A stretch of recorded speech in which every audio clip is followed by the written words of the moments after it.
Hello and welcome to Infinity Academy. आज हम पढ़ेंगे flow of energy through the food chain. तो इसमें क्या होता है कि जब एक के बाद में दूसरे लेवल पे जब ट्रांसफ़र ऑफ एनर्जी होती है तो उस पे हमारा पूरा एनवायरनमेंट डिपेंड करता है। उसी के थ्रू हमारा बायोमास जो सॉलिड मटेरियल होता है या मिनरल्स कह लो वो ट्रांसफ़र होता है। तो फॉर एग्जांपल हमने एक प्लांट ले लिया, तो वो जब ग्रो करता है तो वो मिनरल्स कहाँ से लेता है? वो लेता है सॉइल से। इसमें प्लांट ने अपने खुद के प्रोसेस के थ्रू अपने अंदर ये मिनरल्स ले लिया है। और जो हमारा सन है उससे वो सोलर एनर्जी के थ्रू एनर्जी ले लिया है और इसी दोनों चीज़ों से वो अपना फूड बनाएगा।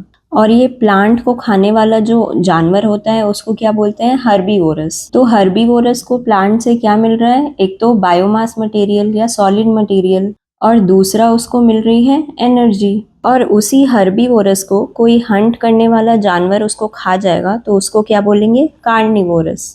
तो कार्निवोरस को हर्बीवोरस से क्या मिल रहा है?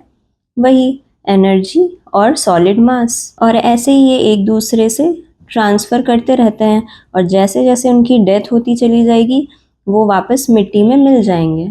तो ये वापस मिनरल्स सॉइल को मिल जाएंगे और ये सॉलिड मटेरियल किसको मिल जाएगा? नेचर को। तो इस प्रोसेस में यही साइकिल चलता रहता है। तो यही एनर्जी फ्लो को हम इकोसिस्टम में देखते हैं और जो इसमें लेवल्स होते हैं इसको हम लोग क्लासीफाई कर देते हैं ट्रॉफिक लेवल्स में। जैसे कि आप इस डायग्राम में देख सकते हैं, ये फर्स्ट ट्रॉफिक लेवल है, second trophic level, third and fourth trophic level. तो यहाँ पर क्या हुआ?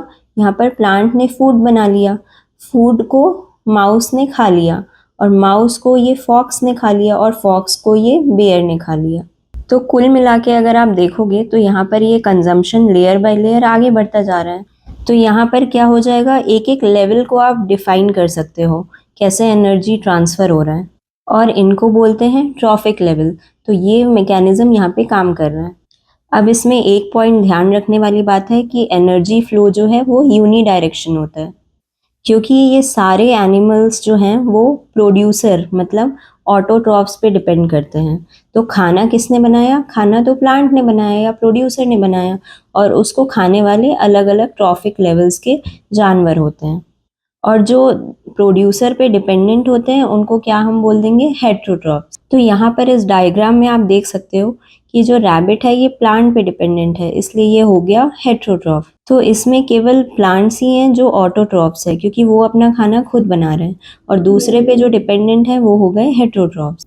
इसमें कोई डाउट ही नहीं होनी चाहिए क्योंकि कितनी सोलर एनर्जी कंज्यूम करके प्लांट ने खुद को ग्रो किया और कितने सारे प्लांट्स को खाने के बाद रैबिट का पेट भरा है और कितने सारे रैबिट्स को खा करके एक फॉक्स सरवाइव कर रही है और कितने सारे फॉक्सेस को खा करके उनका बायोमास या एनर्जी ले करके एक बड़ा एनिमल जैसे लायन, टाइगर या बेयर वो सरवाइव कर रहा है। तो इसमें कहने का मतलब ये हुआ है कि यहाँ पे मटेरियल के साथ साथ में एनर्जी भी ट्रांसफ़र हो रही है और जितना ऊपर जाता जा रहा है उसमें से एनर्जी की लॉस भी होती जा रही है। तो इसका कहने का ये मतलब हुआ कि इतना सा घास खा करके रैबिट सरवाइव नहीं कर पाएगा, उसको बहुत सारा घास खाना पड़ेगा अपने आप को सरवाइव करने के लिए, क्योंकि जो एनर्जी आई है सन से प्लांट में वो रेट आपको ऊपर जाते जाते कम होती चली जाएगी। इसको हम ऐसे भी कह सकते हैं कि जितनी एनर्जी लोअर लेवल पे होती है उसका बस 10% ही एनर्जी ऊपर जाती है, बाकी 90% लॉस हो जाती है।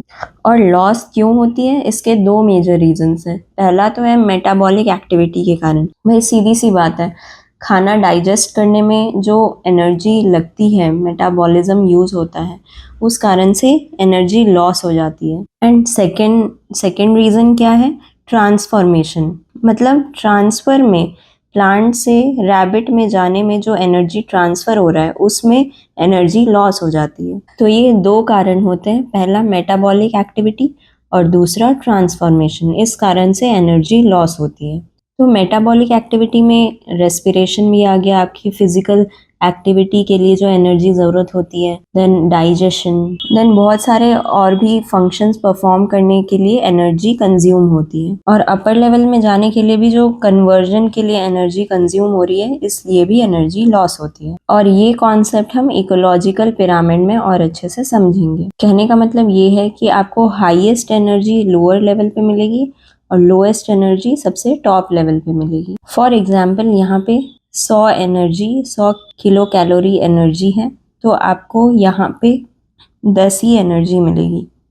तो यही चीज़ है जो शो करती है कि एनर्जी हमेशा प्रोड्यूसर से कंज्यूमर मतलब टॉप लेवल तक जाती है। अब इसमें एक और पॉइंट ध्यान रखने वाली बात है कि हर एक लेवल से दूसरे लेवल पे जाते ही एनर्जी का लॉस होता है।